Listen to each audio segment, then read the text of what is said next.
Steam locomotives could devour up to 10,000 gallons of water just to cross 100 miles of desert, water that simply didn't exist west of the Rockies. Railroads stalled, commerce froze, and experts dismissed the idea that anything could conquer the American wasteland. But one so-called impossible invention would force the entire industry to rethink what was laughable. How did oil-burning engines, mocked by engineers, become the key that unlocked the American West? This story starts at the breaking point. Every steam locomotive rolling across the American Southwest carried a thirst that bordered on the impossible. Crossing a single 100-mile stretch of desert demanded anywhere from 3,000 to 10,000 gallons of water, sometimes more depending on the train's weight and the grade. For a heavy freight engine, the average hovered around 6,000 to 8,000 gallons just to make it from one water stop to the next. That is enough to fill a backyard swimming pool, poured straight into the boiler, and lost as vapor with every mile. The numbers quickly outpaced what the land could offer. Mainline tenders, even the largest, topped out at 10,000 gallons, and that was only for the best-equipped engines. Most could run just 75 to 150 miles before their tanks ran dry, forcing railroads to build water towers and pumping stations as close as every 20 to 50 miles. In the Mojave and Sonoran deserts, where natural water was almost non-existent, companies hauled water in tank cars or laid wooden pipelines for dozens of miles, sometimes all the way from distant rivers or springs. On some stretches, trains burned through 40 gallons of water for every mile traveled, making each journey a careful calculation between speed, load, and the next chance to refill. The cost of moving this much water was staggering. For the Southern Pacific alone, annual expenses for hauling and treating water on desert routes could reach $1 to $2 million, an enormous sum in the early 1900s. Every drop counted. When a tower ran dry or a pump failed, the consequences rippled through the entire system. Schedules faltered, cargo spoiled, and crews found themselves stranded in the middle of the wasteland, all because a locomotive's boiler demanded more water than the desert could give. The technical limits were not just numbers on a page, they were the hard boundary between progress and paralysis. On a blistering day in 1905, a Southern Pacific passenger train ground to a halt in the heart of the California desert, 90 miles from the nearest water tank. The boiler was empty. The crew had rationed every last drop, shutting down the injectors and coasting on hope. But the desert had no mercy to spare. With the sun climbing past 110 degrees, there was no option but to wait. The telegraph was silent. Relief, if it came at all, would mean hours, maybe days, of delay. Inside the cars, passengers grew restless. Some tried to shield themselves from the heat with newspapers and handkerchiefs, but the air was thick and unmoving. Children cried out for water. Crewmen walked the length of the train, checking for any signs of a passing work gang or a water train that might appear on the horizon. Supplies ran low. When desperation set in, a handful of passengers attempted the impossible, setting out on foot toward the faint promise of a distant siding. The nearest town was 40 miles away. At least one group staggered in after a full day's march, sunburned and exhausted, but alive.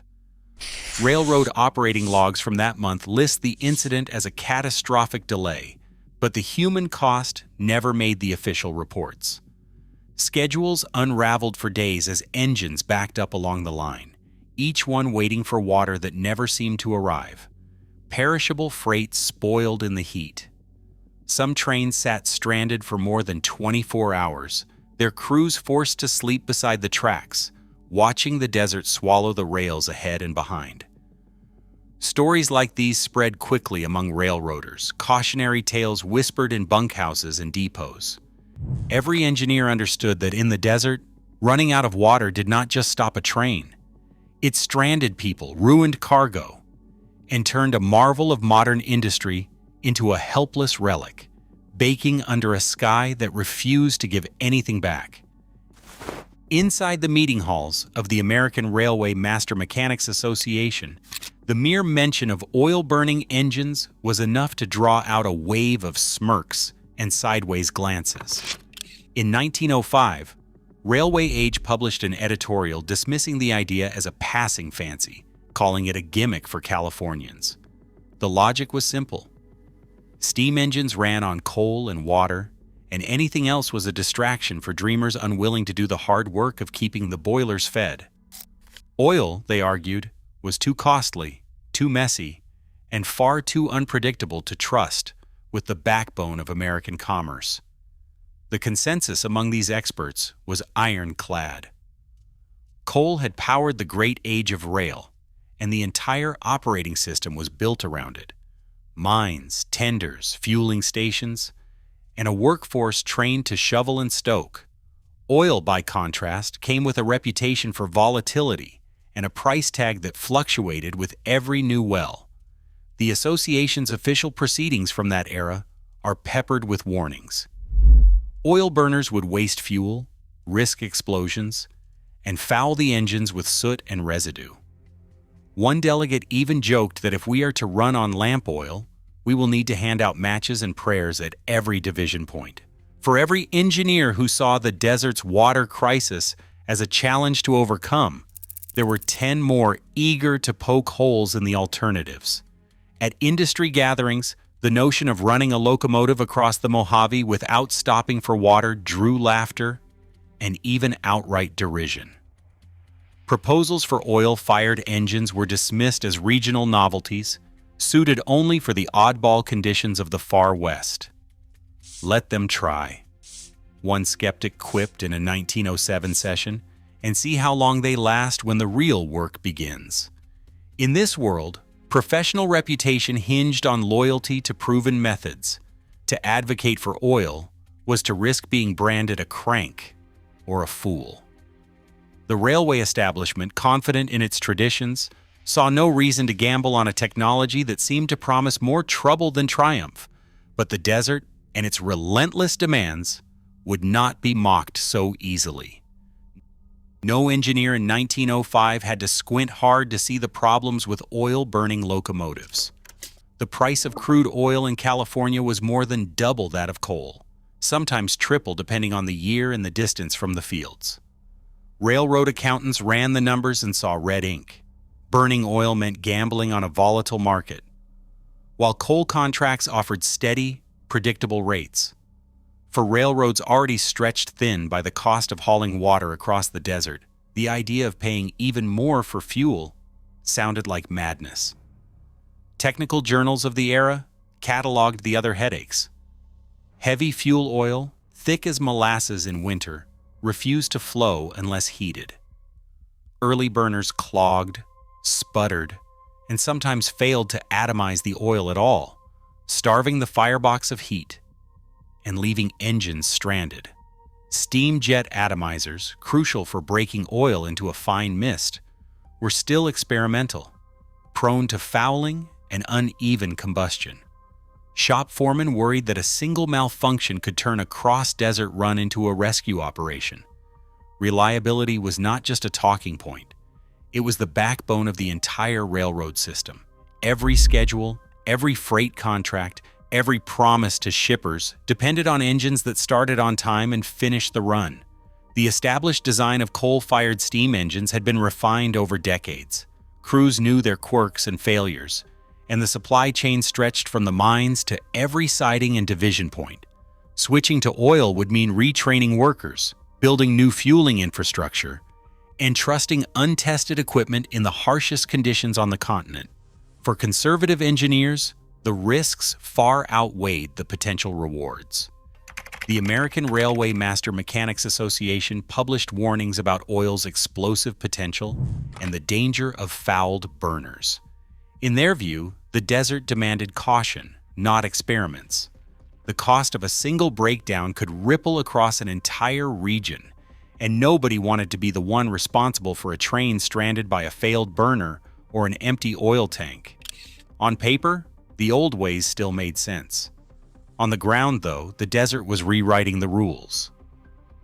Railroad finance officers pored over company ledgers, watching the numbers climb year after year. Hauling water across the desert wasn't just an inconvenience, it was a financial hemorrhage. Southern Pacific's annual reports from the early 1900s show up to $2 million a year, spent just to keep the trains moving through the Mojave and Sonoran wastelands.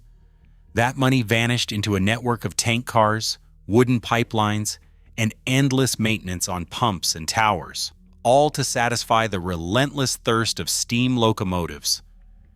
Every new mile of track laid across the desert came with a fresh invoice for water infrastructure, sometimes rivaling the cost of the rails themselves. The pressure on railroad leadership was relentless.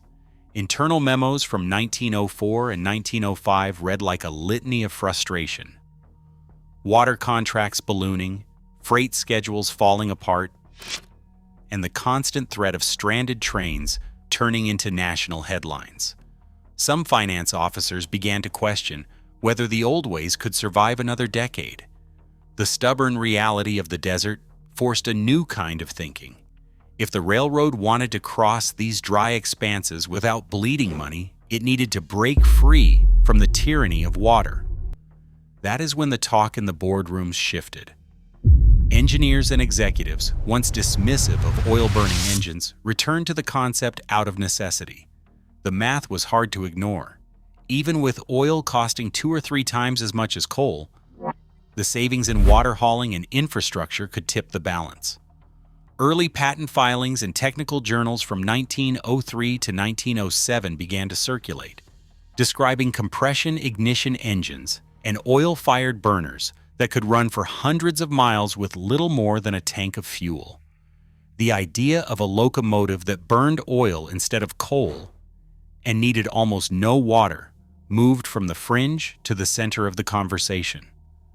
Out of economic desperation, what had once been dismissed as fantasy became a mandate for action. The railroad's future depended on it. Inside the Southern Pacific shops, the air was thick with the smell of hot oil and steel filings. William R. Cox and his crew worked long hours surrounded by sketches, patent books, and the constant clatter of tools. The first prototype looked promising on paper, but in practice, heavy crude oil refused to flow through the lines. It thickened overnight, clogging pipes and starving the burner of fuel. The firebox sputtered, and the engine barely made it through a single test run before the crew had to shut everything down and start cleaning out the mess. Undeterred, Cox ordered heated coils installed inside the oil tank. Steam from the boiler now wrapped around the fuel lines, coaxing the stubborn oil into a slow, syrupy motion. The burner design was next. Early atomizers, meant to spray oil in a fine mist, produced more of a greasy drizzle, leaving cold spots in the firebox and clouds of black smoke that choked the shop. On the second attempt, the team reworked the atomizer's jets, adjusting their angle and pressure. The improvement was real, but still not enough. The flame flickered unevenly, and the engine failed to hold steam on a simulated grade. A third round of changes focused on the heart of the system. A new atomizer, tested with different nozzle shapes and steam pressures, finally produced a steady, luminous flame. Shop records from late 1900 show a string of test runs, each one longer and more demanding than the last. After weeks of trial and error, the engine fired smoothly for hours, with no sign of the clogs or cold spots that had doomed earlier versions. The crew logged the results in a battered ledger: fuel consumption, steam pressure, burner temperature, all within the target range. For the first time, the shop foreman signed off on a machine that could leave the confines of the yard and face the desert itself.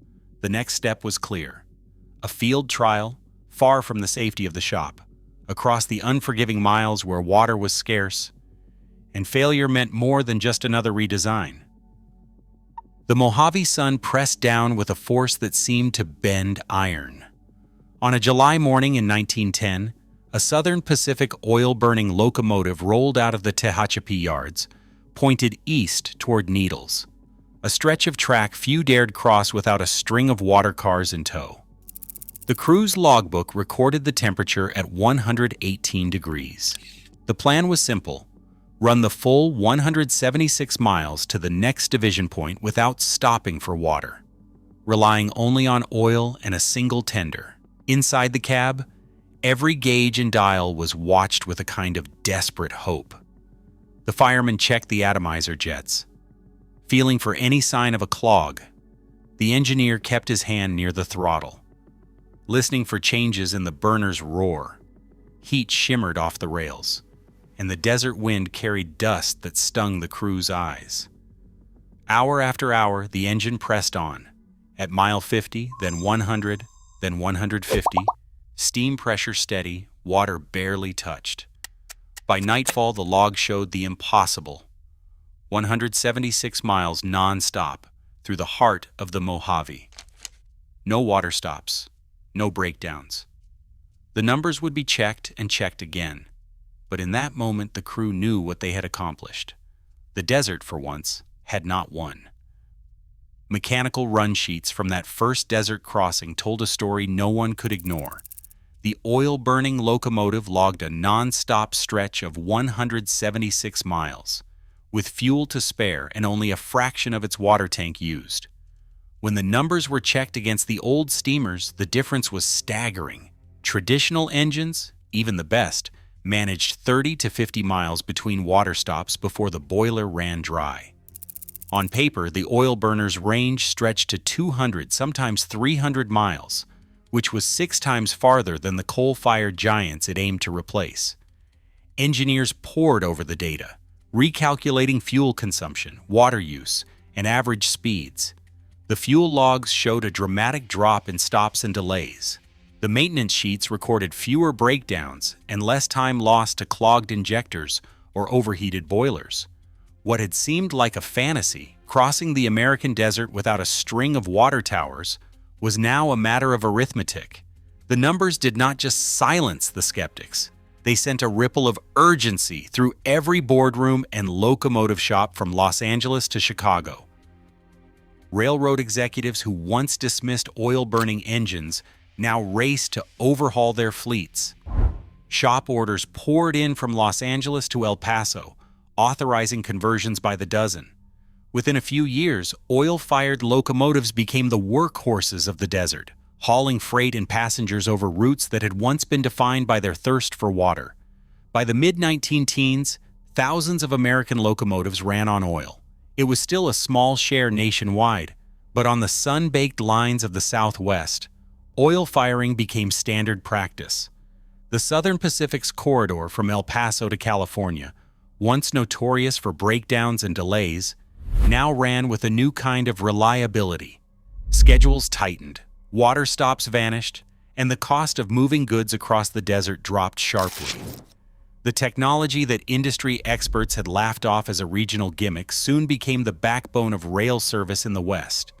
Today, nearly every freight locomotive in America runs on diesel or a direct descendant of those early oil burners. That innovation is a legacy written into every mile of track that crosses the open desert. The American rail network still runs on the legacy of oil-fueled innovation. Over 99% of United States freight trains use diesel today. In a world now racing to rethink energy and conquer new frontiers, the lesson is clear. Breakthroughs are born where skepticism meets desperation. Dismissing the improbable can cost us the future. What innovation are we laughing at now? Share your thoughts below.